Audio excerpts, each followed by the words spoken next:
mais qui ne sont pas liées l'une à l'autre. Elles sont simplement dans une même période. On peut en parler de manière, comme une entité indépendante, mais en tout cas, les deux premières, Shekalim et Zachor, sont liées à Purim plutôt, alors que Para et Chodesh sont liées à Pessah. Puisque Chodesh Hazeh Lachem Rosh Chodashim, pour lire la semaine prochaine, c'est la préparation du Korban Pessah, et Parashat Para, c'est la purification afin de pouvoir approcher le Korban Pessah. Donc, à travers l'étude de l'Haftarah de Parashat Para, c'est un peu Pessah qu'on prépare. On est un peu à mi-chemin entre Purim et Pessah, et on est dirigé sur Pessah. A priori, simplement pour le problème de la pureté nécessaire pour amener le Korban Pessah. Alors, quand on lit l'Haftarah qui a été choisie, l'Haftarah de Yechezkel, de Reklamedva, c'est une Haftarah assez intéressante pour la bonne raison qu'on ne parle pas du tout de la Paradouma. Alors, si la Paradouma est un sujet difficile, on va y arriver, le sujet par excellence de l'incompréhension, du Chok, eh bien, cette Haftarah ne traite pas du tout de la Paradouma. Le lien qui rallie cette Haftarah à la Paradouma, c'est le pasuk Kafhe, où il est écrit Vezarakti alechem maim teorim uthartem, mikol tumotechem ou mikol gilulechem ataherechem. Et donc il est écrit Vezarakti alechem maim teorim uthartem. Voilà, Zarakti alechem maim teorim uthartem. Et il dit j'épancherai sur vous des eaux pures afin que vous deveniez purs. Il y a l'idée d'aspersion de l'eau qui permet de purifier quelqu'un, comme pour la Paradouma, on a Veiza Taor Alatamé. Et le plus que Isa Taor Alatamé, le mot Isa c'est asperger, le mot Zorak, Menda, lo Zorak Alav, Tamé s'il n'a pas justement jeté, lancé de l'eau. Donc ce point-là est celui qui nous associe l'Haftarah et la Paracha. Ça ne paraît pas un lien extrêmement important. Surtout qu'on a peut-être l'idée de l'aspersion, mais on n'a pas du tout la Paradouma, qui est complètement absente. Mais on peut déjà, à travers ce que cette Haftarah choisit pour parler de la Paradouma, apporter des éléments intéressants. Premier élément, la Paradouma est ce qui nous permet de redevenir pur après avoir été en contact avec l'impureté liée à la mort. C'est une impureté de circonstance. On a rencontré un mort. La Haftarah met l'accent sur l'impureté qui provient pas d'une circonstance, mais d'une action. Et ça vient depuis le début de la Haftarah. C'est l'impureté qui provient de la conduite inadéquate, des fautes, de Gilulechem, Avonotechem, Darkechem, Araim, Gilulechem, sous toutes les formes possibles. L'impureté n'est pas simplement quelque chose de physique, de ce qui toucherait le corps, c'est la Toum'a, nafshit, morale, spirituelle, que l'homme peut avoir à travers sa conduite. C'est déjà un premier point fondamentalement différent. Lorsqu'on parle de la Paradouma, on n'évoque pas a priori le problème autre que l'impureté liée au contact avec la mort. Deuxième point, c'est que si la Paradouma parle essentiellement, fondamentalement, d'une impureté qui est individuelle, personnelle, à savoir, quelqu'un a été en contact avec un mort, il est impur, il doit redevenir pur, il n'y a pas quelque chose de collectif, il n'y a pas un groupe. On peut être plusieurs en même temps impurs pour avoir été en contact avec un mort, mais on est ensemble, indépendamment impurs. Et on devra chacun indépendamment passer le cérémonial de la Paradouma. Or, dans notre Haftarah, vous voyez que ça commence dès le début, Pasuk Yudzaïn, Ben Adam, Bet Israël, Yoshevi Ben Admatam, Vaitam Meu Otam Betartam. Bet Israël, c'est une impureté qui touche la collectivité d'Israël. Déjà, on va être lancé à travers cette Haftarah, au-delà de la Paradouma individuelle, à quelque chose de collectif, quelque chose de national.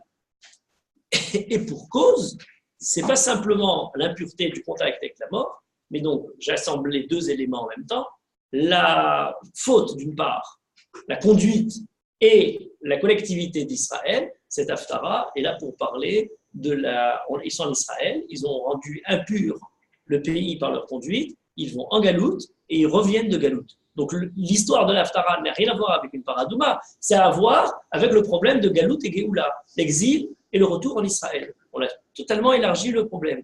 Et là, ça devient très intéressant. Pourquoi? Parce qu'on avait l'impression qu'on a élargi à quelque chose qui n'a rien à voir, mais pas du tout.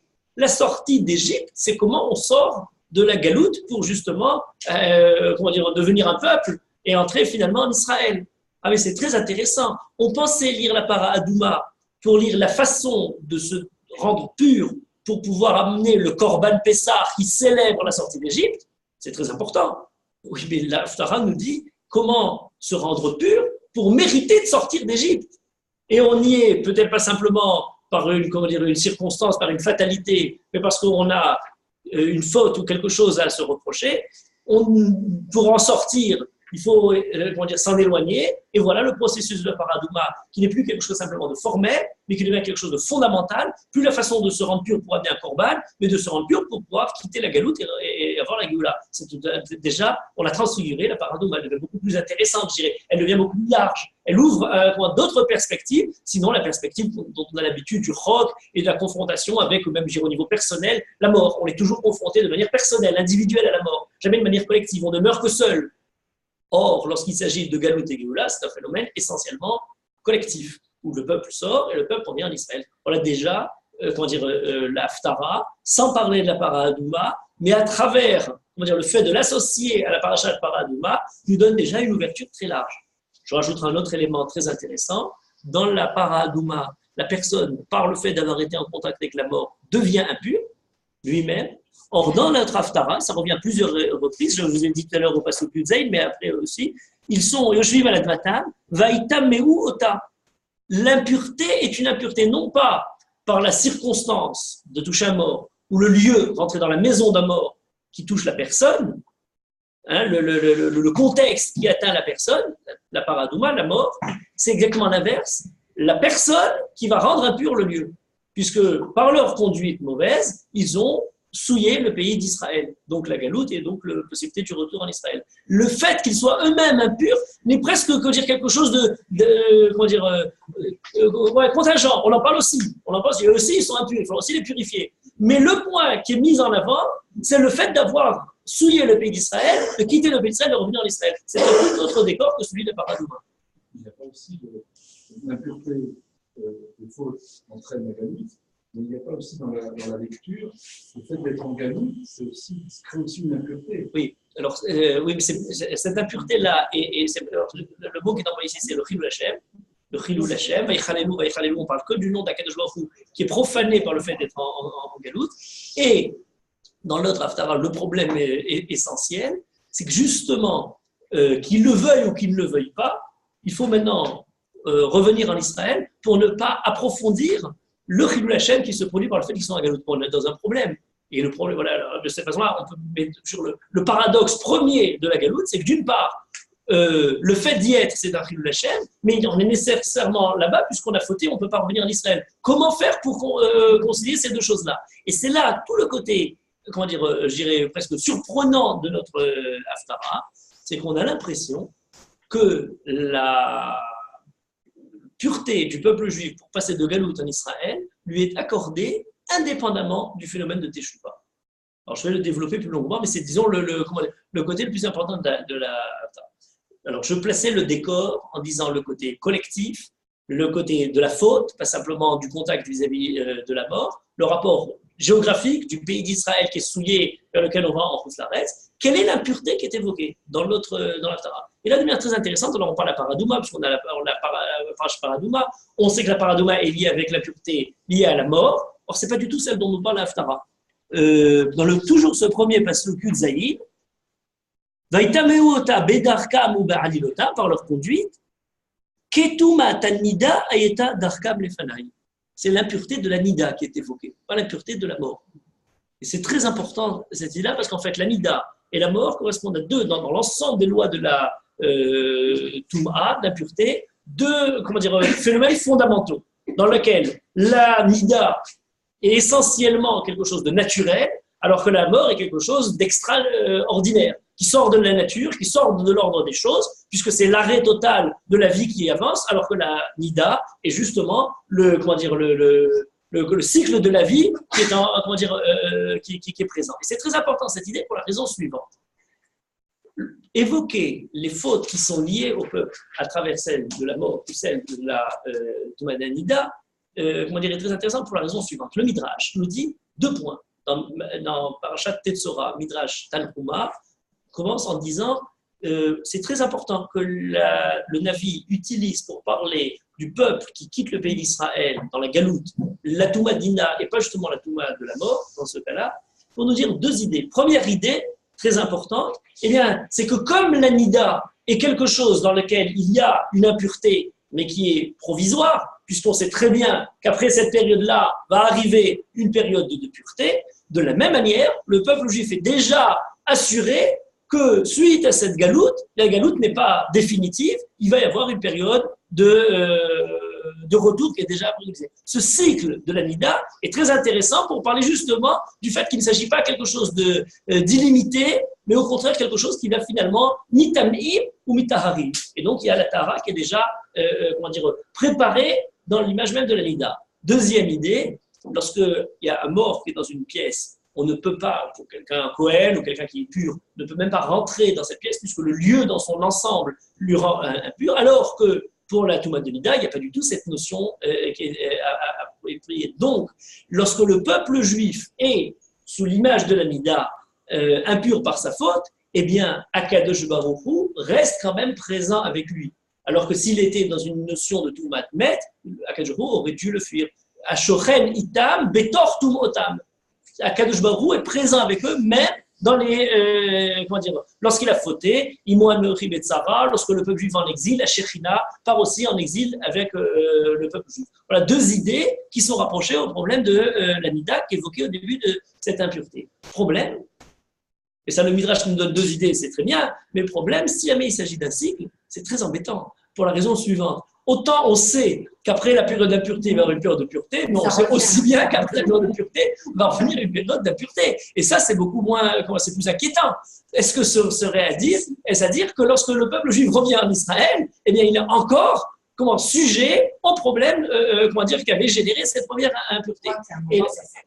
Alors, on va y arriver. Là, je pose le problème. C'est moi. Serait-ce à dire, pour quelle raison? Alors, je donne un exemple. L'image de la Nida qui est rapportée dans le Talmud est très intéressante pour parler de la pureté liée à la Avodah Zara. Il y a un passage de Yesharia qui dit Tizrem pour parler de Tizrem Kedava. Ils seront éparpillés, ceux qui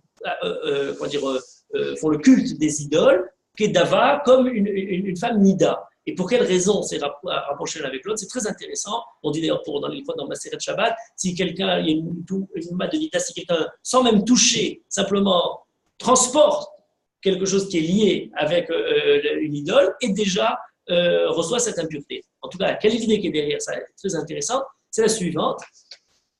La Avodah Zara est presque aussi naturelle que le cycle de la Nida. C'est un phénomène qui est aussi, banal, puisque toutes les, quel que soit l'objet, le côté, matériel ou autre élément concret, peut être sujet à s'arrêter dessus comme un culte définitif, au lieu de le voir comme un moyen pour se rapprocher d'Akadosh Baruch Hu. Or, dans l'idée de l'Enida, et j'irais même presque de 2 façons, il y a, je disais tout à l'heure, un cycle de vie qui devrait aboutir, qui n'aboutit pas, et c'est ce qui cause la Touma de l'Enida. Il y a un sentiment religieux profond qui devrait aboutir à l'élévation vers Akadosh Baruch Hu, et s'il n'aboutit pas justement dans la Avodat Hashem, eh bien, il arrive dans dans la perte, disons, idolâtre de toutes les cultes étrangers. Voilà, la Avodah Zara et la Nida totalement rassemblées. Alors, ce que serait-ce à dire pour retourner en Israël, on n'a pas encore fini de parler de ce problème-là. Et c'est là qu'arrive la deuxième partie de l'Haftara, pour répondre justement à cette question d'une certaine manière, où on nous dit, ah non, mais il y a une autre manière, ce qu'on ne fait pas pour une femme Nida, puisque Nida, on va au mikvé et on en ressort, c'est quelque chose qui est circulaire, indépendant, je vais tout expliquer. Or là, on a la Zaraktia, les Maïm Théorim, Utraftem. Je vous asperge les deux théorim, les eaux lustrales, et avec ça, vous pourrez avoir la pureté. Alors là, c'est très intéressant parce qu'on a 2 modes de purification qui sont évoqués. L'une, du mikvé, la Nida, et l'autre de la Touma, du Met, avec laquelle on fait cette Hazara. Quelle est la différence majeure entre les deux? Elle est très simple. Le mikvé est quelque chose qui ne dépend que de la personne humaine. C'est-à-dire, la personne veut aller au mikvé, se trempe, sort, et l'affaire est, conclue, arrive à s'en débarrasser, à être pure, de façon autonome, sans avoir recours à personne, simplement en rentrant dans le mikvé et en ressortant. Alors que la Hazaa est quelque chose qui nécessite quelque chose d'extérieur à lui.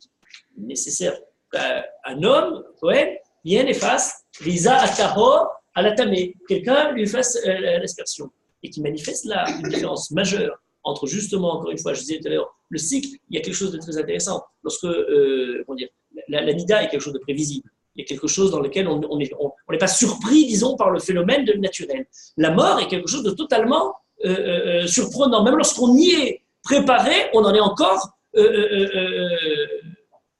La mort est un phénomène tout à fait naturel. Comment vous J'explique le phénomène. Non, je vous explique très simplement. La mort est un phénomène qui conclut la vie sur Terre. La nida est un phénomène de la nature qui se revient pour justement attendre une nouvelle vie. C'est ça la différence entre l'un et l'autre. La mort a ceci de tellement naturel, personne ne sait le jour de sa mort. Et lorsque même quelqu'un est prévenu de cet événement, il en est encore surpris. Il est encore affronté à cet événement. Je vous donnerai, pour donner le début, l'étoile de la rédemption de Rosenzweig commence par justement cette phrase-là, la peur de la mort, l'effroi devant la mort. Après toute l'histoire de la philosophie qui aurait dû nous apprendre à mourir, eh bien, on est encore effrayé. La philosophie n'a pas réussi à donner,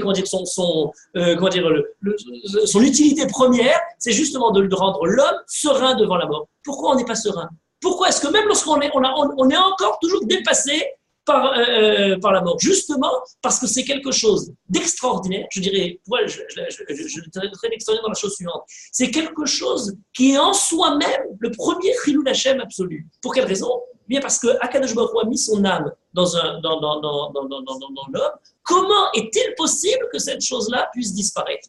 C'est quelque chose qui est, au niveau du concept, est totalement renversant. D'ailleurs, je vous dirais même pour aller plus loin, le problème de la mort, et quand on parle de la mort, on parle de la mort de l'homme. On a un exemple, par exemple, pour l'animal, il n'y a pas plus d'impureté une fois qu'il est mort avant. Alors, on a des bémotéméotes, il y a toute une différente à la fois là-dessus. Mais il n'y a pas l'idée de tout matmet qu'on a vis-à-vis des mains pour une raison très simple. À propos d'un animal, effectivement, c'est un cycle purement naturel. Pour quelle raison? Eh bien, il y a, la nature qui a des moments, de vie qui s'arrêtent et ça continue. Il n'y a pas une destruction générale, à moins qu'il y ait peut-être des espèces en voie de disparition. On pourrait parler de ce phénomène-là.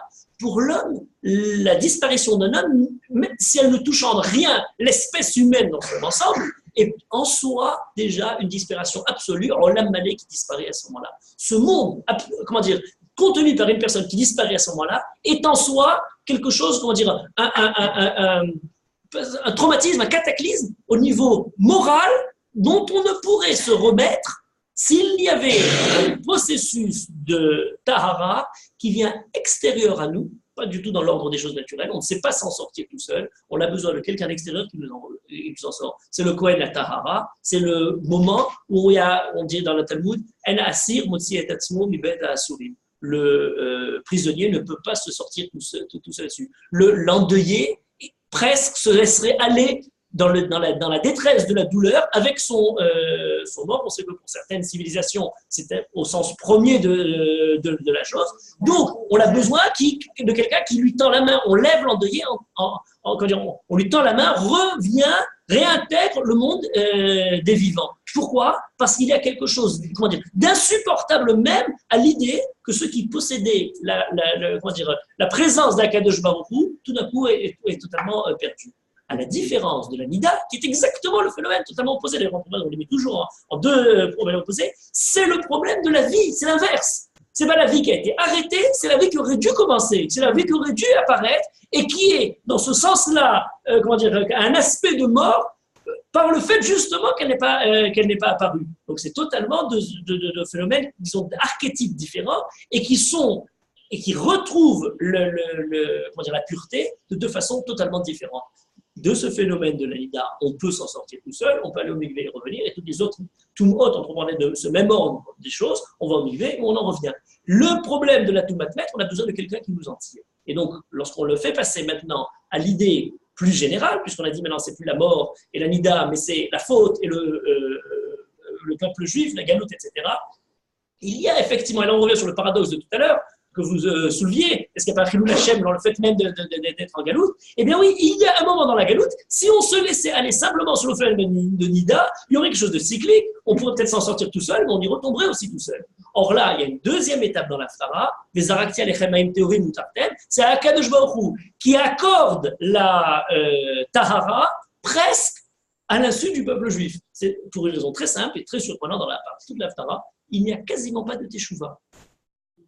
Il n'y a quasiment pas de Teshuvah. La Teshuvah, vous la trouverez vers la fin, Pasuk 31, la Medalef, Uzrachtem et Dachechem Araim, Umalechem Alesher Lotovim, Unkototem Bifnechem Alavonoterem Valtoavoterem. Vous aurez honte. Vous vous souviendrez de ce que vous avez fait, vous aurez honte. On n'a pas, comment dire, alors peut-être dans cette honte, il y a l'idée du regret, etc. Ils ont parlé de le dégoût de vous-même. C'est très, très, très allusif. Il n'y a pas du tout la nécessité, a priori, de la Teshuvah. Et on va le développer tout de suite. Ça ne veut pas dire que le mort ne peut plus donner la vie, alors que l'animal continue à donner la vie. Non seulement elle ne peut plus, mais la vocation à continuer à donner la vie. Absolument. C'est sûr.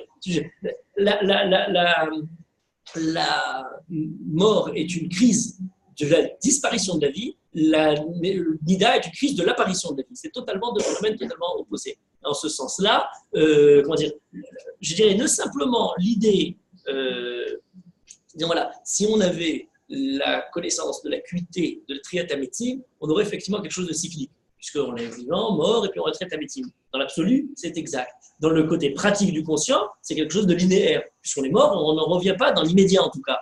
Alors que la nida, il y a tout ce côté cyclique qui est la caractéristique première de tous les phénomènes naturels. Tous les phénomènes naturels, on a les saisons, les cycles de la nature, les cycles des astres qui vont et qui reviennent. Et donc c'est en ce sens-là que la nida est dans ce côté naturel. Alors donc je disais, voilà ces deux aspects par lesquels on en revient, disons de sa manière. La Haftara commence par celle Touma de Nida, danger du retour aussi de la faute. La Tahara nous est un extrait qu'on ait mérité a priori ou qu'on ne l'ait pas mérité. Il suffit d'avoir quand même ce zikaron, une kototem, vous avez cette honte même le bochou, vikalemu, on a dans le passage de la Medbet, Bochou vikalemu midachechem et Israël, il y a quand même cet appel à la Teshuvah, mais s'il vient, il est quand même, comment dire, secondaire ou en second plan à la Tahara d'Akadosh Baruch. Alors, ça, c'est pour le phénomène général. Et là, il faut dire, alors, il y a deux éléments. On a dit les deux particularités de l'Haftara par rapport à la Parashat Paraduma. Un, c'est la faute. C'est qu'on ne parle pas d'une impureté qui est liée à des phénomènes physiques, biologiques, extérieurs, mais aux fautes, à la mauvaise conduite, donc la Teshuvah. Et d'autres, le deuxième problème, c'est le problème de Galout et Géoula. Or, ces deux aspects-là sont sous ce signe-là. Alors, le premier, est-ce que pour se défaire de la faute, pour faire, comment dire, la Teshuvah est-elle suffisante? Est-elle possible? On peut s'en contenter. Alors, on a pour la Teshuvah des chilouké kapara, des darké à Teshuvah, des méthodes, comment dire, toute une sorte d'indications à suivre pour pouvoir quitter la faute et faire Teshuvah. Dans quoi consiste la Teshuvah? Le regret, le pardon, l'engagement à ne plus reproduire la faute, etc., etc. Tout ça est très juste. Le problème, c'est que c'est valable pour quelqu'un qui aurait une Teshuvah dans un, je dirais, sur une faute facile. Il y a des cas où on nous dit, pour telle ou telle situation tellement grave, elle m'explique, mais la chazor Teshuvah, ou la sot Teshuvah. Quelqu'un qui a fauté et qui a entraîné tout le monde à faire des fautes, eh bien, elle m'explique, mais la chazor Teshuvah. Celui qui dit, je vais fauter et je continue, je fais Teshuvah et je refauterai. Elle m'explique, mais de la chazor. Ce qui s'explique très logiquement. Si quelqu'un il pense à refaire, à faire déjà la faute au moins la Teshuvah, il n'a pas la possibilité, morale à pouvoir s'en venir. Alors très bien, on a toute une sorte de gens qui, par leur faute tellement grave, ne peuvent pas faire Teshuvah. Qu'en est-il? Impossibilité de faire Teshuvah. Et là, on arrive à la façon de ramener quelqu'un qui a déjà détruit pour lui toutes les méthodes, tous les moyens de retour, tous les moyens de se rapprocher, il les a démolis. Est-ce qu'il y a encore possibilité d'en revenir? Est-ce qu'on peut faire, alors il y a Teshuvah adragatit, progressive, mais est-ce qu'il y aurait une teshuva qui permet d'un coup de sauter de... Il y a un très beau livre du rabbin Eshel qui s'appelle Le tourment de la vérité, où il compare le Baal Shem Tov au rabbi de Kotsk. Alors, le Baal Shem Tov, dans sa bonté, dans sa générosité, dans son amour du peuple juif, dans sa dvékout. Et de l'autre côté, le côté extrêmement rigoureux du Baal Shem Tov. Alors, il a une image où il dit, du Rabbi de Kotsk. Alors, il dit, l'image très belle, il dit, le Baal Shem Tov a dressé une échelle entre l'homme et Dieu pour lui permettre de progresser et de s'approcher de Dieu. Le Rabbi de Kotsk a enlevé l'échelle et a dit à l'homme, continue à monter.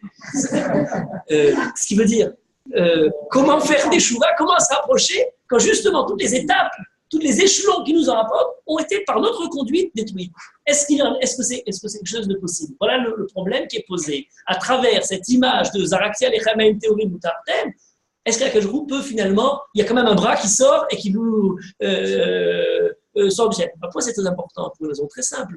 C'est que lorsqu'on étudie la sortie d'Égypte, et puis je disais qu'on lit la faute et la Galout et Géoula plus simplement dans le contact avec la mort, mais dans le côté historique de la sortie d'Égypte, on nous dit, si le peuple juif était resté une minute de plus en Égypte, même peut-être Sha'ar et Touma, il serait passé, au 50e Sha'ar et Touma, il n'y avait plus ça. C'est le dernier moment où, la dernière minute, entre parenthèses, a priori sans teshuva direct du Ham Israël, Akadosh Baruch Hu lui impose le sort d'Égypte. Il demande d'y participer, malgré tout, d'en être digne. Je crois que c'est différent. Le fait la teshuva qui commence, qui initie la chose, ou Akadosh Baruch Hu qui vient le sauver, et il dit, bon, alors faites ceci et cela, etc. Et ça marche. Voilà totalement la sortie d'Égypte. Comment faire teshuva dans une situation où il n'y a plus d'espoir? Voilà le premier enseignement. Il y en a un, c'est l'idée de la Douma Yumet. Le second, maintenant, il est lié avec la Galout et Géoula. Et là, c'est aussi très intéressant. Remarquez dans notre Haftara, alors, Psukim, Kavdalet, Café, ce fameux pasouk, il est écrit Velakarti etrem minagoyim, Vekivati etrem mikol haratzot, Veveti etrem al admatrem, Vezarakti alechem maim teorim utartem. Est-ce que vous avez compté le nombre de verbes qu'ils ont utilisés ici? Il y en a. Velakarti etrem, Velakarti, Vekivati, Veveti, Vezarakti. Il y en a 4. Vous vous souvenez des 4 fondamentaux? Votseti, Vetsati, Vegati, Velakarti. Les Arba, les Shonot chez le Géoula. Il y a 4 Shonot Géoula chez Cheskel aussi. Les Arba, les Shonot Géoula fondamentaux, puisque c'est avec eux dont on a les 4 groupes de 20, on les associe l'une avec l'autre. Et puis alors, si on lit de manière plus générale, on a aussi un parallèle entre ce qui est écrit ici, par exemple, au pasuk Kafret, Vishaftem baretz hachavot lavotechem, Viitem lilea, Vanochi et elachem, l'Elohim. Et c'est exactement le pasuk que Moshe évoque au début de Parashat Va'era, Viitem lilea, Ve'elachem l'Elohim. Alors voilà, on a aussi le Elachem, Viitem lilea. Le même pasuk est ramené. On pourrait même rajouter aussi une autre chose, le pasuk 22. La reine est mort, l'ivne Israël, Kohamar Hashem. La reine est mort, l'ivne Israël. C'est le langage que Moshe utilise au début de la Parashat Va'era. Cette haftara-là, au niveau du langage lui-même, la reine est mort, les bêtes Israël. Etem lileam, vani elachem l'Elohim. 4 léchot Géoula est presque, symétrique à celle de Va'era. Mais il y a quand même des différences majeures. Ce n'est pas les mêmes verbes qui sont employés. Ce n'est pas les mêmes léchot Géoula qui sont dans la Yetziat Mitzrayim et celle qui est ici. Notamment, là-bas on nous dit Veotseti etrem me'avodata, mitachat Mitzrayim, Vitzalti etrem me'avodata. Donc on a le fait de sortir de la dureté de l'esclavage, d'être libéré de l'esclavage, et on a le fait de pouvoir arriver des Chazak Obizoletuya et de la quartier Etrem Lileram, ça fait référence au Matan Torah, ou à Akadosh Baruch Hu de la Torah, et de cette façon-là, et Etem Lileram, je suis le peuple de Akadosh Baruch Hu, etc. Très bien, on sort de l'esclavage et on reçoit la Torah. Là, de quoi s'agit-il? Vélakarti est très remarqué d'ailleurs, le dernier des 4 de Va'era, c'est Lakarti, c'est le premier des 4 de Yecheskel, il y a comme une suite. Simplement, ce n'est pas le même premier. Celui de Lakarti, c'est pour recevoir la Torah, c'est l'aboutissement des 3 premiers.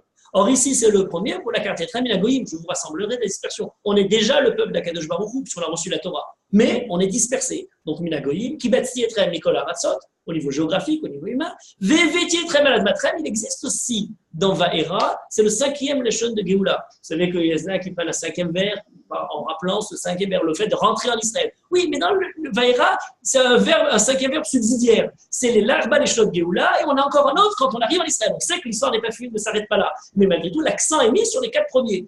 Là, il fait partie intégrante, puisque le but de toute cette névoie, c'est de faire la Géoula, rassembler des nations, revenir en Israël.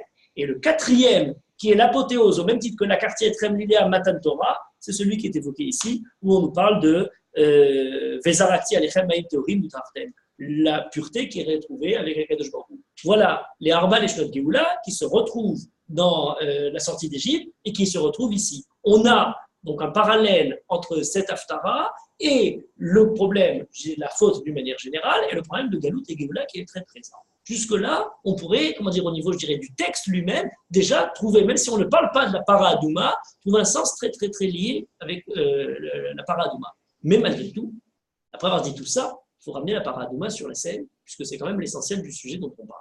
Et là, on est confronté à quelque chose de très important, parce que à travers ces deux éléments-là, l'élément de la faute de manière générale et de la Teshuvah, et deuxièmement, l'élément de Galout et Géoula, et cette faute au niveau collectif, si vous voulez, quels sont les liens qu'il y a avec la Paradouma? Et qu'est-ce qu'on peut apprendre de la Paradouma vers cet élargissement du sujet en parlant de Chet et Teshuvah et Galout et Géoula? Alors, pour parler de ça, il faudrait retrouver le problème fondamental de la Paradouma. Vous savez qu'à Paradouma, c'est l'exemple des Chok, on ne comprend pas, parce qu'il y a notamment il semble la contradiction entre le fait que celui qui est pur, celui qui est impur devient pur, et celui qui est pur, qui fait la Tara, devient impur. C'est la mitzvah qui est censée être un chok. D'entre toutes les mitzvot de la Torah, c'est une des qui a le plus trouvé d'explications. Beaucoup plus que d'autres mitzvot. Pour une raison très simple, aller dire à un juif, vous savez, ça c'est quelque chose dans lequel tu ne comprends pas, il n'y a pas d'explication, il faut accepter. Alors c'est un bon sujet pour moi, je vais travailler, je vais en trouver. Et donc tous les Chachamim ont proposé des explications très très élaborées, très intéressantes, mais à la fin finalement c'est très simple pour la Paradouma. Tout en ayant la modestie de savoir, on nous a dit Gzera Gazarti, Rukacha Kakti, c'est quelque chose qui nous dépasse. On n'a pas la prétention, aucun des Chachamim, de donner le sens véritable de la Paradouma, mais en tout cas des sens ont été proposés. Et là c'est très intéressant parce qu'à travers ces sens-là, si on les prend l'un après l'autre, et si on les met plus en comparaison pour comprendre le sujet de la Paradouma, mais on les met en comparaison avec la faute et la Teshuvah, la Galout et la Géoula, on a tout d'un coup des éclaircissements très très intéressants. Alors quelles sont les idées que nous ont rapportées la Paradouma? J'en donne quelques-unes, on pourrait parler très longuement, puisque pour certaines mitzvot qui sont des mitzvot claires, on a beaucoup moins d'explications. Pourquoi est-ce que on fait la fête de Pessah? Oui, c'est très simple. La fête de Pessah, on fait parce qu'on est sorti d'Égypte. On mange la matzah, on peut rajouter des explications. Mais l'explication de base n'est pas, alors que la Paradouma, par son côté, énigmatique, justement, appelle à différentes explications. Alors, je vous en donne quelques-unes. On nous dit, par exemple, le Sorno, l'explication du Sorno, très intéressante. Il dit pourquoi celui qui est pur devient impur, alors que celui qui était impur est devenu pur. Il dit c'est très simple, pour la raison suivante. Il est parfois nécessaire pour quelqu'un dans une certaine situation de lui faire passer un certain processus, mais ce n'est pas un processus souhaitable. C'est un traitement pour une maladie grave. Il faut effectivement lui faire certains traitements extrêmes. Mais faites ces mêmes traitements sur quelqu'un en bonne santé, vous risquez de l'achever. Il y a une idée du Rambam qui parle de la Teshuvah. Il dit quand on est allé dans un extrême, il faut aller à l'extrême opposé pour rééquilibrer. Mais bien entendu, ce n'est pas l'extrême qui est souhaitable. C'est retrouver finalement entre les extrêmes la voie droite, l'harmonie du milieu. Alors c'est bon pour quelqu'un qui a fauté, c'est quelqu'un qui est impur, on lui fait passer sous ce processus-là. Mais si on prend quelqu'un qui est déjà pur ou quelqu'un qui est déjà dans la voie du milieu, on le met dans le côté extrême, et ben pour lui, ce sera quelque chose de nocif. Donc, celui qui était pur, qui est en contact avec ce Paradouma, c'est pas quelque chose, c'est une matière radioactive, c'est une matière, enfin, il y a quelque chose de problématique derrière cette Paradouma. Donc, voilà pourquoi est-ce que la Paradouma Deuxième explication qui n'est pas si loin de cette première, elle est ramenée par le Kliyakar. Il dit remarquez le phénomène intéressant. Dans la Paradouma, on a deux éléments opposés qui s'assemblent. D'une part, la cendre de la vache rousse qui a été brûlée, donc qui est le symbole absolu de la mort. La para, dans son élan vital, paré véravé, c'est là, comment dire, le fait de se reproduire, qui donne le nom même du par et de la para. C'est très intéressant ce rapport entre de l'animal et justement de l'image de la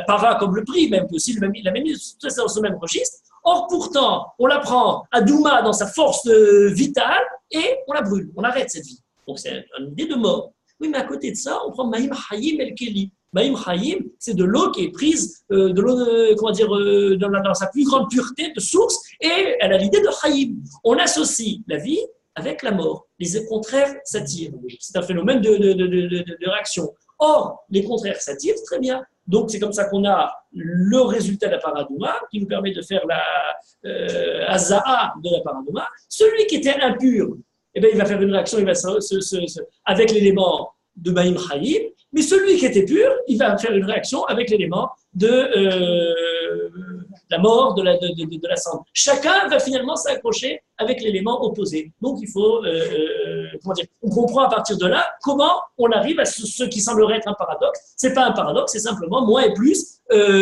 s'assemblent. Et donc celui qui était plus, il ne pourra pas, effectivement, il va être, comment dire, aimanté vers l'autre aspect des choses. Alors, si déjà on s'arrêtait qu'à ce niveau-là, on pourrait dire beaucoup de choses, à la fois sur la faute et sur la teshuva, et à la fois sur Galout et la Géoula. Pour plusieurs aspects de choses. Premièrement, je disais, quelqu'un qui est dans un extrême, on le ramène vers le milieu en allant à l'extrême opposé. Mais il y a une manière progressive de faire teshuva, on parlait tout à l'heure des différentes étapes. Mais il y a une manière très très intéressante. Imaginez que quelqu'un a fauté et on a le rapport avec lui exactement opposé à ce qu'il est. On est au niveau pédagogique, à des élèves qui ne comprennent pas et on les considère comme les meilleurs, pour le plus cancre de la classe, comme étant l'élève le plus excellent et représentant de l'excellence. Et bien ça influence, ça a un rapport très profond. Justement, le fait de s'y attacher à l'extrême opposé de ce qu'il est peut-être un des éléments pour quelqu'un dont on aurait perdu espoir, où on n'a pas, disons, de manière rationnelle, la méthode pour revenir, qui justement lui fait changer. Tout d'un coup, il est dans la place, celui qu'on avait cru perdu, dans la place de celui qui est. C'est pas simplement une question d'ordre psychologique. C'est beaucoup plus intéressant que ça. Il y a un rapport, et là c'est le sens même de ce que disait le Rambam tout à l'heure, de la teshuva qui est nécessaire pour pouvoir retrouver le centre, d'aller parfois à l'extrême opposé. On a besoin de se rééquilibrer en reprenant la dimension qui était peut-être perdue. Or ça, c'est toute l'idée du peuple juif en sortant en exil et en revenant en Israël. Pour quelle raison? Le peuple juif a deux dimensions. Spirituelle, qui vit dans un espace concret, matériel, politique. Le peuple juif n'a pas réussi à associer ces deux aspects, à mettre en pratique son message très haut dans un monde terrestre. Akadosh Baruch Hu l'envoie en exil. Et tout d'un coup, quand il est en exil, il est complètement détaché de la notion matérielle. Il est totalement détaché des responsabilités politiques de leur matériel. Il devient, sauf qu'encore une fois, Laura Michel parlait des bâtisseurs du temps. C'est très intéressant, c'est très beau de donner cette dimension-là, détachée de l'espace. Mais ce n'est pas du tout la vocation du peuple juif. Ce livre-là est un très bon livre, Les bâtisseurs du temps, pour parler du juif de Galout. Mais le juif en Israël n'a pas que vocation à construire son temps, il a aussi vocation à construire un espace, un lieu, un espace. Donc, être en Galout, c'est ne prendre qu'un aspect de la dimension du peuple juif nécessaire pour pouvoir retravailler ce qui avait été oublié dans cette adéquation manquée en étant en Israël. Et revenu en Israël, on a besoin tout d'un coup de reprendre le côté opposé. Le Rav Kook a écrit très très longuement sur cette Ahdout Nigudim. Comment concilier des idées opposées. Comment différentes idées, il a tout un malach à idée haute. Il y a d'une part l'idée à idée datite, à idée léonite, ce que le Rav Ben Namozeg appelle le sentiment, la morale et la politique, le côté spirituel et le côté contingent, terrestre du monde. Ces deux aspects des choses-là ont une longue histoire. Bon, il faut que l'adresse de toute l'histoire depuis le Tanakh jusqu'à aujourd'hui, les différences au niveau presque actuel, bon, enfin, de l'époque de Rav, le Yishuv Hayeshan, le Yishuv Hadash. Le Yishuv Hayeshan, c'est ceux qui continuent à garder, fidèle à la tradition, et le Yishuv Hadash, c'est celui qui recrée le pays. Ah, mais quand il se met à recréer le pays, il semble s'éloigner de la tradition. Alors, il faut bien écrire, ceux qui sont, les tikkunim que font les chalutzim sont plus hauts que les tikkunim que font les tzadikim. C'est quelque chose d'incroyable. C'est totalement renversant, toutes ces idées. Eh bien oui, il y a dans le retour en Israël le même paradoxe qui se trouve dans le paradoxe de la Paradouma. Ayant été dans un extrême, dans une extrémité pendant toute la galoute, pour pouvoir retravailler l'aspect spirituel, eh bien, revenu en Israël, on a parfois l'impression, il faut qu'on parle en faisant de Méred, pour pouvoir justement réadapter la notion spirituelle au niveau nécessaire au monde physique, politique et concret dans lequel on est en Israël, il faut presque la révolutionner. Pour la révolutionner, c'est presque l'opposé. On l'a quitté en Israël en redevenant de purs agriculteurs qui ne parlent que de l'économie et du monde terrestre. Voilà. Mais maintenant, comment est-ce qu'on va pouvoir la rétablir? C'est encore une fois cet équilibre qui doit revenir. C'est encore retrouver le bon agencement entre le Chol et le Kodesh, aussi comme moins et plus, comme deux aspects matériels et spirituels qui s'opposent et qui devraient trouver leur perfection. Vous voyez que la Paradouma expliquée, d'après le Rav Tourneau ou le Rav Pliakar, n'est pas sans pertinence pour réfléchir sur le problème de la faute d'une manière générale ou pour réfléchir sur le problème de Galut et de Géoula. On a d'autres explications qui nous sont apportées. Par exemple, l'explication de Rav Shlomo Astruk, qui a écrit un livre en Espagne, Midreshe à Torah, un élève du Rashba, et qui dit la chose suivante. L'explication de la Paradouma est très simple. Effectivement, si on était purement, on réfléchissait de manière logique, on imaginerait que ce qui est pur rend pur et puis rend pur tout le monde.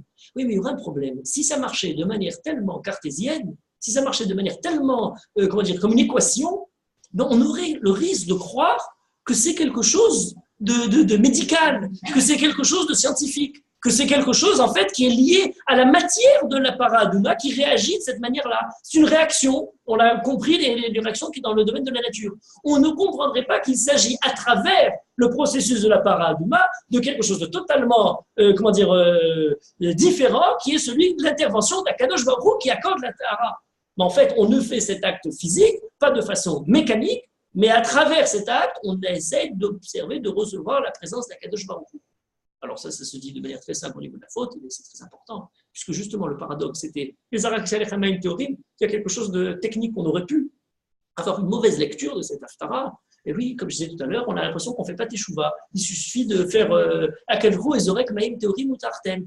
Il y a parfois, dans le moment de la Teshuvah, un grand risque d'adopter le cadre formel de la pratique religieuse en oubliant que ce cadre-là traduit une pureté profonde intérieure qui est très longue à trouver, qui est tout un long cheminement et qui ne s'obtient pas uniquement par un agencement de telle ou telle action ou objet. On a une tendance à pouvoir croire que dans la Teshuvah, on obtiendrait comme des ségoulottes ou différents objets presque magiques, les objets de la Torah et des mitzvot. Les objets de la Torah ne sont pas quelque chose de magique, comme la Paradouma n'est pas quelque chose de magique. Il y a, à travers tout le rituel de la pratique de la Torah, extrêmement pointilleux, un rituel d'autant plus pointilleux, intérieur, spirituel, profond, que l'homme doit parcourir.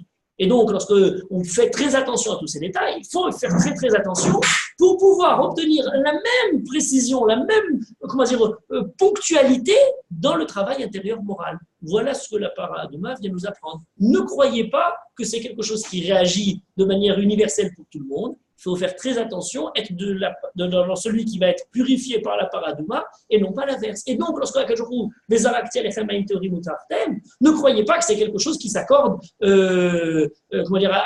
tout venant. C'est quelque chose qui s'accorde, mais qui a l'autre revers de cette bonté d'Akadosh Baruch Hu, c'est d'en être méritant. C'est d'être celui qui est effectivement au niveau de la pureté qu'Akadosh Baruch Hu veut bien nous donner. Autrement, on retournerait dans le processus, je parlais tout à l'heure de la Tumat Nida, de ce cycle qui reviendrait, on retomberait dans la faute. Donc, nécessairement, il faut accompagner Zarakti Alechem Maïm Théorim d'un travail moral. La Teshuvah n'est pas simplement quelque chose qui se fait de cette façon-là. De la même manière, si on parle du problème du retour en Israël, mais il y aurait peut-être aussi dans ce retour en Israël le risque de s'imaginer que c'est quelque chose qui est une affaire, je dirais, alors c'est plus au niveau physique de réaction, mais c'est une affaire d'un processus historique dans lequel on pourrait, le faire indépendamment de la valeur morale qui nous fait mériter d'avoir un pays. Il y a une lutte armée, il y a une lutte politique, il y a une lutte diplomatique, il y a tout un tas d'actions nécessaires à mener, et ces actions nécessaires à mener portent leurs fruits en tant que telles, par le fait même qu'elles sont là, en oubliant qu'elles ne sont que l'activité humaine qui doit accompagner la bracha d'Akadosh Baruch Hu. Et je leur ajouterai sous un autre angle, il y a un chacham très intéressant, Rabbi Yoshiaou Pardo, qui était un chacham du XVIIe siècle de Recife, au Brésil. Il y a eu un comptoir hollandais et donc des juifs de Hollande qui sont arrivés là-bas. Et il y a tout un tas de pirouchim qui ont été écrits de ces chachamim-là. Et lui, il a une explication très simple. Il dit, vous savez pourquoi la paradouma, le Kohen qui fait la paradouma devient impur, pour qu'il ne croit pas que c'est lui qui accorde la pureté. Donc, la personne qui est impure devient pure, mais si lui restait pur, il aurait pu avoir l'impression que c'est, il y a comme peut-être inconsciemment, chez celui qui accorde la pureté, qui permet d'avoir la pureté, un sentiment, un début de gava, un début de sentiment de posséder la pureté qu'il est en train de transmettre à quelqu'un d'autre. Très grand drame, par conséquent, pour le ramener à son propre niveau, où cette même idée-là est déjà un début d'impureté, il devient impur. Il y aurait, si on le passe, alors je peux le lire dans les deux exemples, pour la teshuva, comme pour le retour de alors pour la teshuva, il y a un grand problème, le grand problème, c'est le problème de la gava liée à la teshuva. Ça, c'est un grand problème. J'étais très loin. J'ai fait teshuva. Et maintenant, eh bien, on devient très, très intolérant vis-à-vis de ceux qui sont là. Vous savez, Rabbi Yochanan et Resh Lakish est celui qui est beaucoup plus, virulent dans son exigence religieuse, d'autant qu'il a connu l'autre côté et qu'il en est revenu. Et si j'en suis revenu, j'ai quand même, pas self-made man, mais en tout cas, je me suis fait moralement par mon propre mérite, à juste titre, c'est vrai. Danger de gava, danger de croire que c'est quelque chose que je possède. Immédiatement, la paradouma nous rappellerait cette idée-là. Ne crois pas que c'est toi qui la possèdes et qui la donne, Anava. Mais s'il s'agit du problème du retour en Israël, c'est pas moins pertinent. Il y a beaucoup d'hommes qui ont travaillé à permettre de créer cet État. Il y a beaucoup de labeur, de sacrifices, de dévouement infini, humain, qui a permis d'arriver là où nous en sommes. Il y a un grand risque, c'est de croire que c'est nous, hommes, qui l'avons créé. Corrie vers Samyadi est une plus grave faute que l'homme peut faire, justement dans ses réussites militaires ou autres. Croire que c'est par ce dévouement est infini, mais ce dévouement n'est rien s'il n'y a pas Akadosh Baruch Hu qui est celui qui l'accompagne et qui l'accompagne par le mérite moral qui est le plus important. Est-ce que lorsque nous avons le rapport qu'il faut avoir vis-à-vis du retour en Israël, est-ce qu'on est conscient que ce retour-là risquerait de donner à l'homme, alors on a beaucoup de variantes sur ce thème-là, revenu en Israël, c'était bien le Shabbat pour quand on était en Rosette, le Shabbat a gardé le peuple juif, puisque le peuple juif a gardé le Shabbat. Mais maintenant qu'on est en Israël, c'est plus tellement nécessaire. On est maintenant, c'est une affaire d'hommes. On est repassé des bâtisseurs du temps aux bâtisseurs de l'espace, et dans l'espace, on sait y faire. C'est notre monde terrestre, c'est la politique, c'est les problèmes concrets. Et dans ces problèmes concrets, on n'a pas besoin de surnaturel. Le surnaturel ne devrait pas avoir affaire avec ce genre d'histoire. Danger, paradouma arrive et nous explique, attention, croire que c'est nous qui faisons ce genre de processus, qui sommes entre nos mains, de la même manière que ce n'est pas entre nos mains de descendre dans le mikvé et de remonter, puisqu'il faut cette azza'a et varous, de la même manière, celui qui croit faire l'action s'attire à lui-même un peu d'impureté. Vous voyez que sur toute la ligne, on a l'impression que cette idée de paradouma nous permet de parler des deux sujets essentiels de cette haftara, la faute et le retour en Israël, en approfondissant chacun de ces deux sujets. Mais il y a plus encore. Le problème de la para-adouma est d'autant plus intéressant, je dirais d'autant plus pertinent au XXe siècle et après le XXe siècle, pour une raison très simple. C'est que le paradoxe qui est posé, alors certains ont dit la para-adouma, elle s'appelle para-adouma justement parce que c'est c'est la paradoxe de toute la Torah et réside dans ce problème-là. Or, on a plusieurs niveaux de paradoxes qui sont fondamentaux à l'existence dans laquelle nous sommes. Et j'en donnerai quelques-uns au niveau culturel, peut-être littéraire, au niveau économique et politique, et même au niveau moral, comment dire, de manière fondamentale. Alors, il faudra rajouter même, je commencerai peut-être par quelque chose comment dire, de différentes recherches qui ont été faites au niveau neurologique pour comprendre la façon dont l'esprit analyse les différents éléments qui se trouvent. On a une tradition classique philosophique qui disait l'homme est partagé entre l'esprit et les émotions sont comment dire, quelque chose qui nous éloigne de la bonne comment dire, pratique de l'esprit. Le cœur a ses raisons que la raison ignore. On ne peut pas comment dire, comprendre véritablement, arriver à la raison lorsqu'on est entièrement pris par nos sentiments, par nos émotions. Le parfait philosophe est celui qui sait justement maîtriser ses émotions pour pouvoir faire marcher son intellect de manière parfaite. Voilà la tradition classique. Hein, et comment dire, depuis Descartes, ça c'est le début même du discours de la méthode. Il faut savoir justement maîtriser, c'est quelque chose de très exact. Si vous prenez Rav Saadia Gaon et Moulod Védéon, dans l'introduction des Moulod qui nous donne la démarche intellectuelle, on reprend la même chose. Là-bas, c'est très intéressant parce qu'il est conscient qu'on ne peut pas surmonter jusqu'au bout les émotions et donc il dit, c'est pour ça qu'il y a besoin d'avoir la tradition. Parce que l'intellectuel tout seul risquerait d'être détourné par les émotions, par le sentiment, par les intérêts, par les néglirotes, etc. Et donc, on a besoin d'avoir la tradition qui nous dise que, on sait, on a déjà le résultat. Comme ça, on ne se trompe pas. C'est très intéressant, cette idée-là. Au XXe siècle, on a fait beaucoup de recherches qui nous ont amené, et notamment les dernières décennies, à une totale réévaluation du problème. On nous dit, mais pour pouvoir véritablement prendre des décisions, pour pouvoir véritablement faire marcher de manière rationnelle l'intellect, il est nécessaire de participer à le côté purement intellectuel, aussi le côté émotif de la chose. Et on a vu certains qui n'ont rien perdu pour différents accidents ou d'autres. Il y a quelqu'un qui a écrit un livre très intéressant, Antonio Damasio, qui est un neurologue américain, qui a parlé justement sur l'erreur de Descartes, en disant l'erreur de Descartes, c'est d'avoir dit je dois me détacher des émotions pour comprendre. Il est impossible d'arriver à une décision véritablement rationnelle si elle ne prend pas en compte les émotions. Et là, on arrive à des idées, des modes d'intelligence émotionnelle et tout un tas de phénomènes qui vont participer à toutes ces choses-là. C'est très intéressant. Pourquoi ? Eh bien parce que lorsqu'on parle dans la Torah par exemple, je dirais Naaseh Venishma, on a déjà une nouvelle lecture moderne qu'on comprend aujourd'hui. On ne pouvait pas comprendre Nishma si on n'avait pas d'abord quelque chose qui fait participer le vécu de la personne.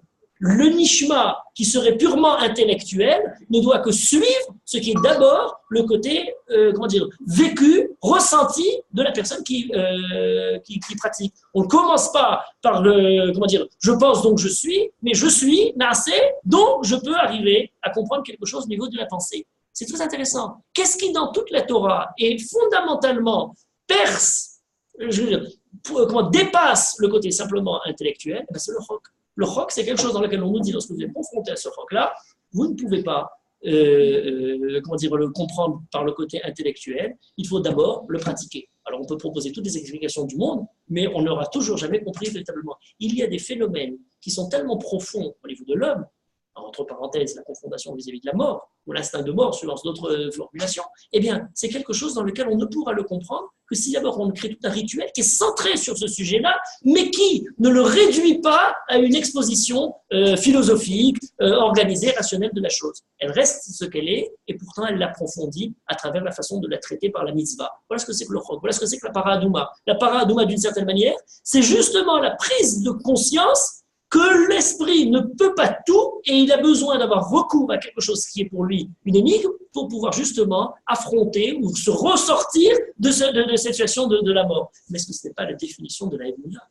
Est-ce que ce n'est pas la définition fondamentale du rapport qu'on a, qui n'est pas entièrement quelque chose ? On a eu beaucoup d'explications qui cherchent à donner, comment on démontre, comment on prouve, comment on donne de manière rationnelle les preuves de l'existence d'un Kadosh Baruch Hu. C'est très bien. Mais ça ne fait que suivre un sentiment intérieur, un ressenti, quelque chose qui n'est pas de l'ordre simplement de l'intellectuel, mais quelque chose de la Emouna. Et la Emouna ne peut pas se réduire simplement au côté intellectuel.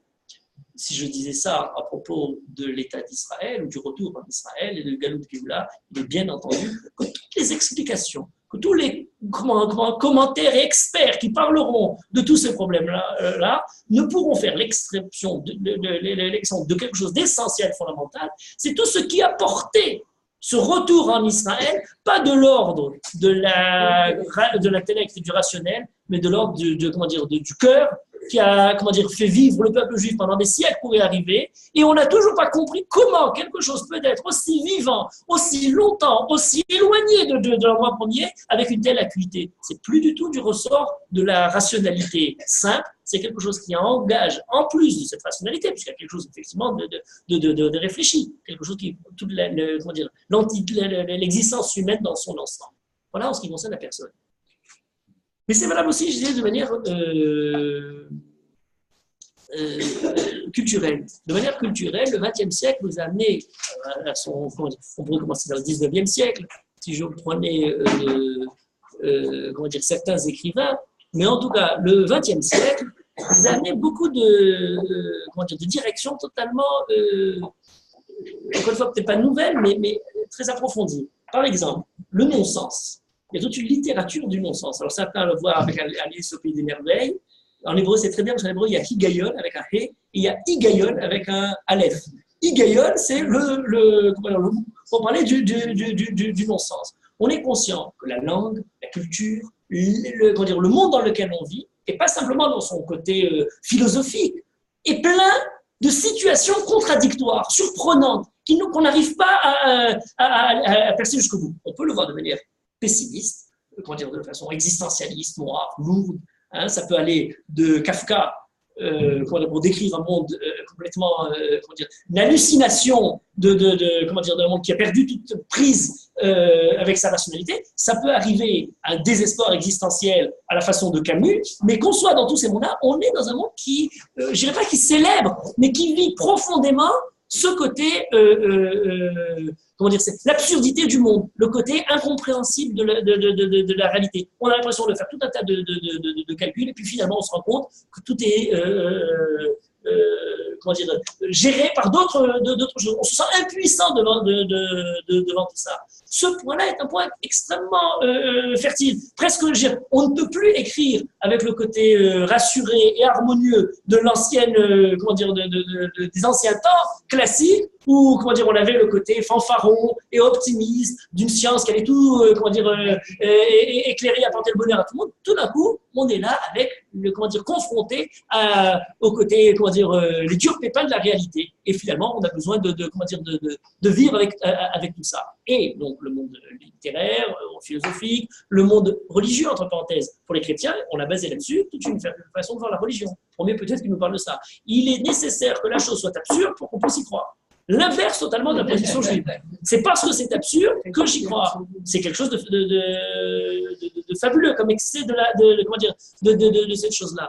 Pour nous, on n'a pas besoin que ce soit absurde pour croire. Mais on est bien conscient que lorsqu'on a la Emouna, ce n'est pas que quelque chose qui n'est pas absurde, qui est compréhensible. Il y a des parts d'énigmes dans tout ça. Il y a des parts d'incompréhension. Il y a des parts essentielles que quelque chose qu'on conserve et ne nous livre pas, ou nous livre en petite dose tout au long de l'histoire.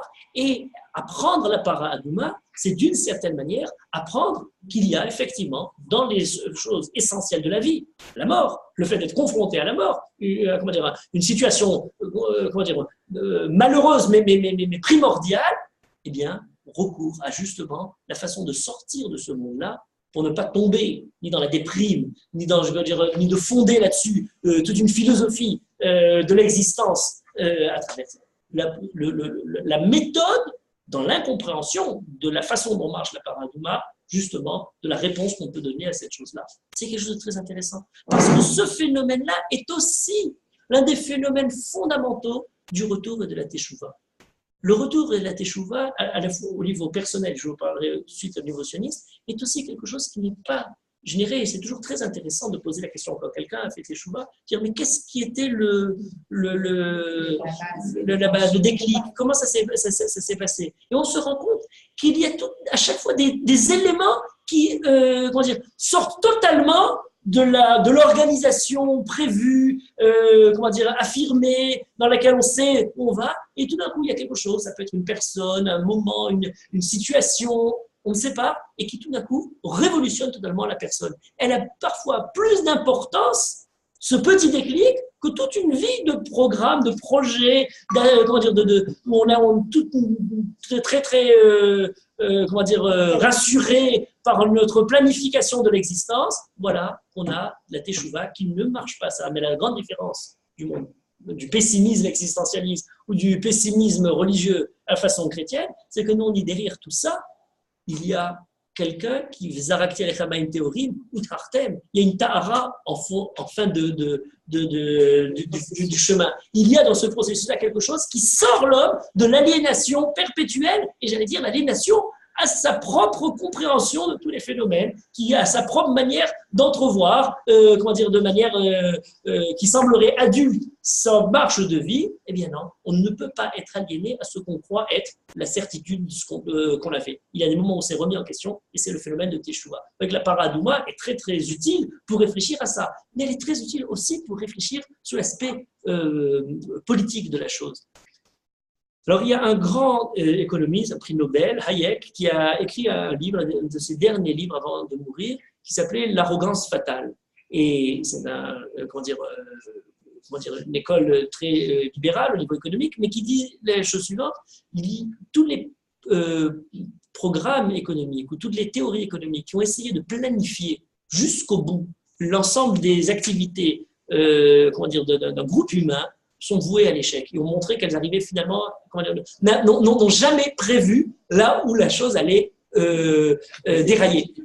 On a toujours, il parle ça bien sûr pour parler des systèmes socialistes, mais il en donne plein d'exemples à tous les niveaux. La certitude qu'avaient les États-Unis par les lois de la prohibition d'arrêter le trafic de l'alcool, ce qui a permis de développer de manière majeure tous les cartels de l'alcool, quand la prohibition est arrêtée, les choses étaient déjà mises en place. La certitude qu'avaient les États-Unis en finançant les Moudjahidines en Afghanistan de lutter contre et finalement Al-Qaïda s'est retourné parfois par les finances américaines elles-mêmes contre elles-mêmes.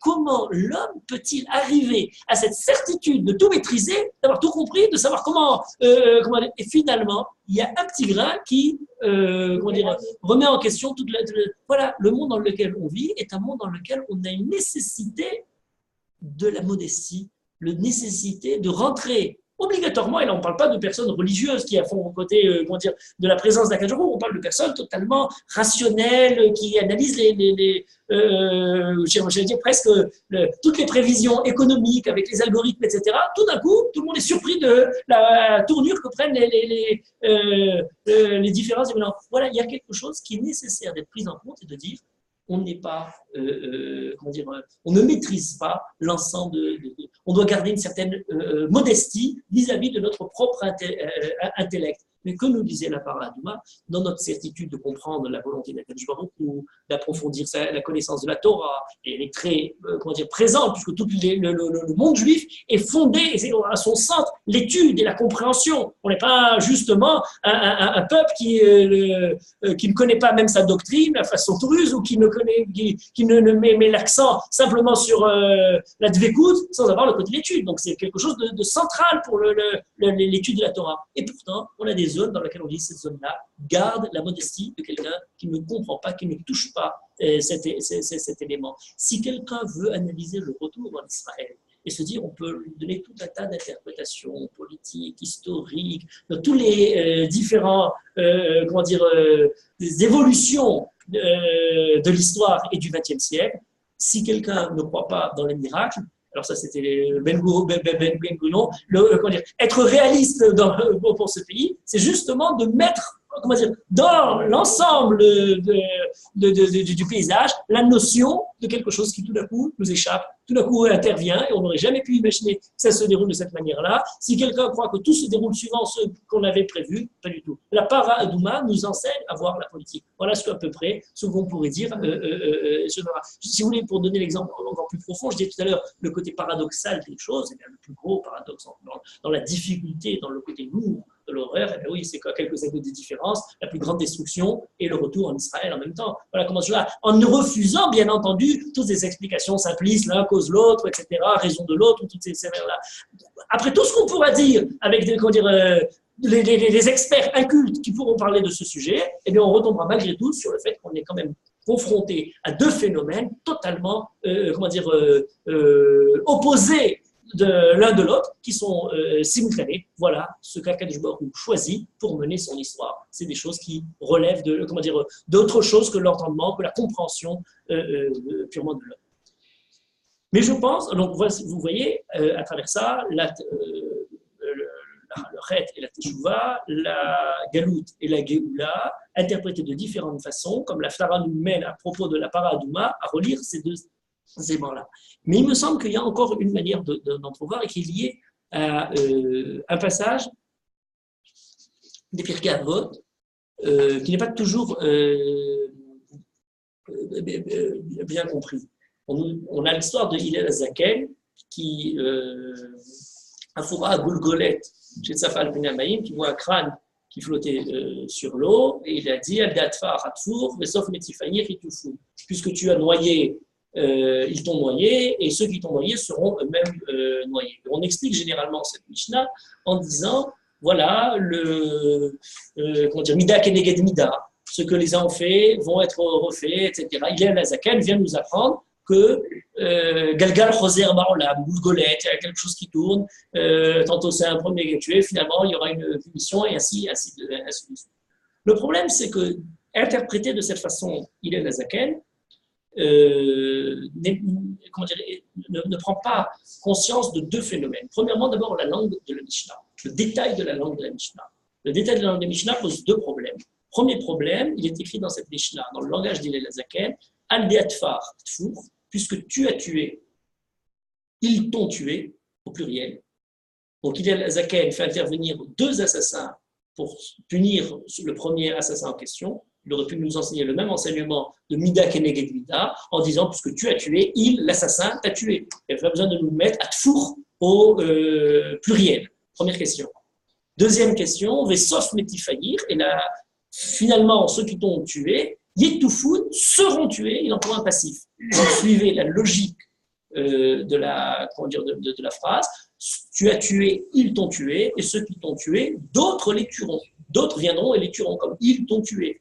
Or là, il ne parle pas d'autres qui viendront les tuer, mais ceux qui t'ont tué, Yetoufun seront tués de façon passive. Ça, c'est le côté linguistique qu'il faut travailler. Deuxième question au niveau fondamental, si Hillel Azaken était venu nous enseigner simplement le fait qu'il y ait Mida Keneged Mida, il serait d'une platitude extrême. Pour une raison très simple, c'est qu'il ne fallait pas attendre Hillel Azaken pour apprendre cette idée, et il ne fallait même pas être juif pour le savoir, parce que toute l'humanité, depuis le des temps, a toujours connu et a pensé ce genre de choses-là. Pour preuve, on le connaît, on sait que Paro a dit je vais noyer le peuple juif dans le Nil, puisqu'Akadosh a promis de ne pas ramener un déluge, donc de cette manière, je me protège. Il ne pourra pas appliquer sur moi la règle de Mida Keneged Mida. Voilà, même Paro qui était au courant de Mida Keneged Mida. Il n'y avait pas besoin d'arriver jusqu'à Hillel Azaken pour apprendre cette chose-là. Dire qu'il y a une telle justice, ce n'est pas l'effet de la Emunah, ou je dirais plutôt de l'approfondissement de la Emunah qu'Hillel Azaken va enseigner là-dessus.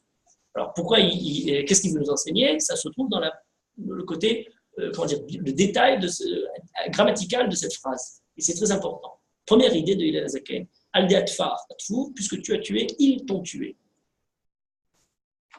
Il y avait un assassin au départ, il y a deux assassins dans la génération d'après. Le mal a cette caractéristique, c'est qu'il prolifère. Pour punir le premier, il y en a deux qui se sont présentés pour le faire. Et on imagine qu'à la rapidité où la Mida Keneged Mida continue, eh bien, ces deux en question vont appeler quatre assassins pour continuer. Donc, une première idée très importante de Azaken, le mal a cette caractéristique qu'on n'a pas le bien, c'est que justement, il se répand. Akadosh aurait pu faire une autre manière de vivre le monde, ça aurait été beaucoup plus pratique. Le bien se répand. Vous voyez, par exemple, les gens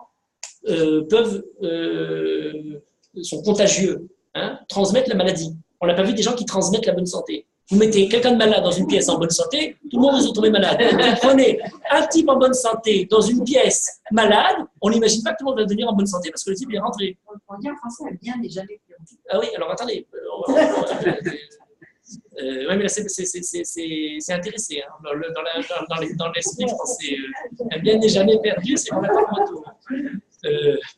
Alors, vous voyez le problème, c'est un problème majeur. Moi, si on avait demandé de réécrire les lois, on aurait pu écrire des lois pareilles, où le bien prolifère. Donc, du coup, quelqu'un peut avoir une mauvaise idée d'un coup, et finalement, il va être dépassé par le bien. Quand on était petit, on apprenait la moussard, on est comme dans un escalier électrique qui est tout le temps en train de descendre. Si vous ne faites pas plus d'efforts pour monter l'escalier, vous allez toujours être entraîné vers le bas.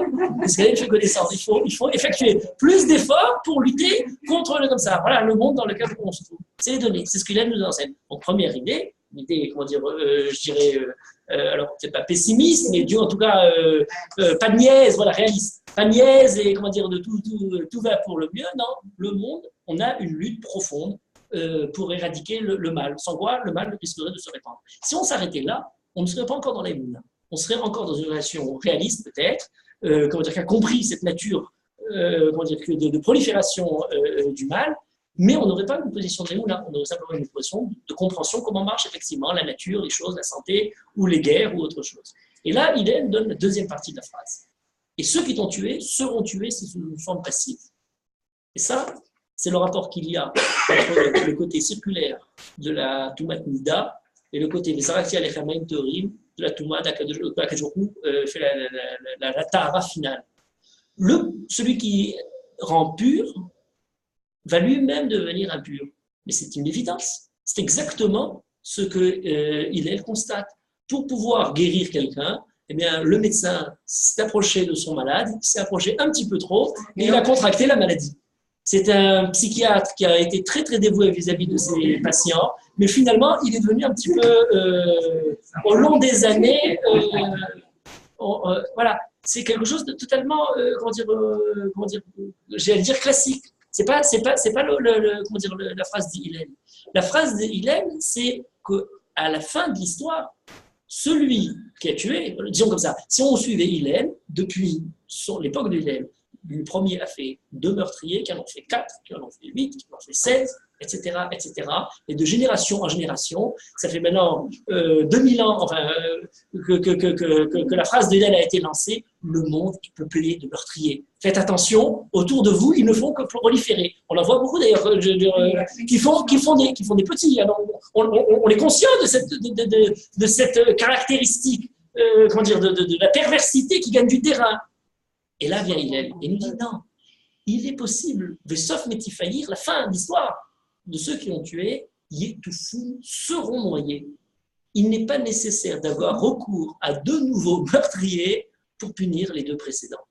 Akadosh Baruch Hu peut tout simplement proposer une noyade, un bateau qui coule, et puis c'est fini, le bateau a coulé, et on s'est débarrassé de ces gens-là. Ça, c'est pour la petite histoire.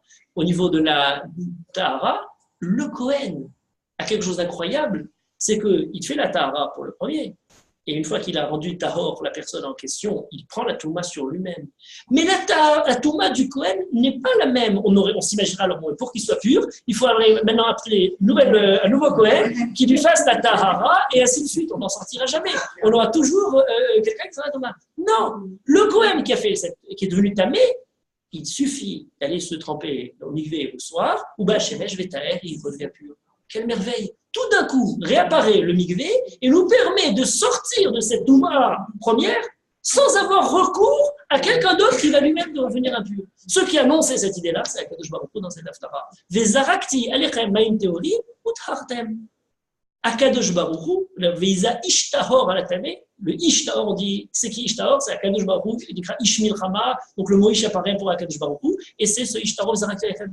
Il est bien entendu qu'Akadosh Baruch Hu, dans la fin de l'histoire, quand il asperge le Ham Israël de la Tahara, ne devient pas lui-même Tamé, au contraire, il apporte la possibilité de rendre pureté sans pour autant attirer à cette pureté encore plus d'impureté. Il est possibilité finalement d'avoir justice de tout le mal sans avoir recours à un nouveau mal. Voilà la lutte profonde qu'il dresse. Alors on est bien loin de Mida Keneged Mida.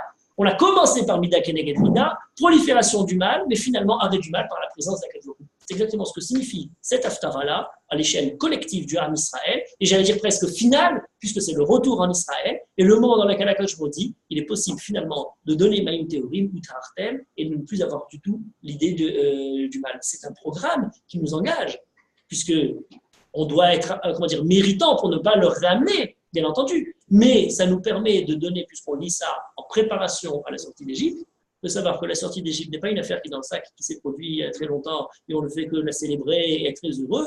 On doit se repurifier par cette paradouma et repenser à chaque instant, en ayant cette lecture provenant de l'Haftara sur la paradouma, justement de ce cycle qui se risquerait de se reproduire pour rendre pur, pour devenir pur, aux dépens de certains éléments qui seraient laissés de tout compte, et d'essayer d'obtenir cette année peut-être, et comment dire, la Géoula attendue qui correspond à cette Tahara finale qui n'a plus recours à d'autres mots. Vous voyez comment cette Haftara nous permet à la fois de relire l'idée de traite et Teshuvah, de Galout et Géoula, en approfondissant la notion de Paradouma. Elle nous semblait totalement énigmatique, mais même de l'énigmatique, on peut en parler pour en sortir du sens, pour en sortir sans comprendre le fond du phénomène. Je dirais, d'après cette lecture, le mystère de la paradouma n'est pas dans le fait que celui qui est impur celui qui est pur devient impur, ça c'est une évidence. Le mystère de la paradouma vient dans le fait que celui qui est impur va pouvoir un jour redevenir pur sans avoir recours à quelqu'un d'autre. Ça c'est Akadosh Baruch Hu qui se révèle dans le monde. C'est Zarakti Alechem Maïm Théopim. Espérons le revoir Bémira Béamet. Merci beaucoup. Je voudrais juste quand même rappeler, vous avez parlé tout à l'heure de morale et politique. Demain soir,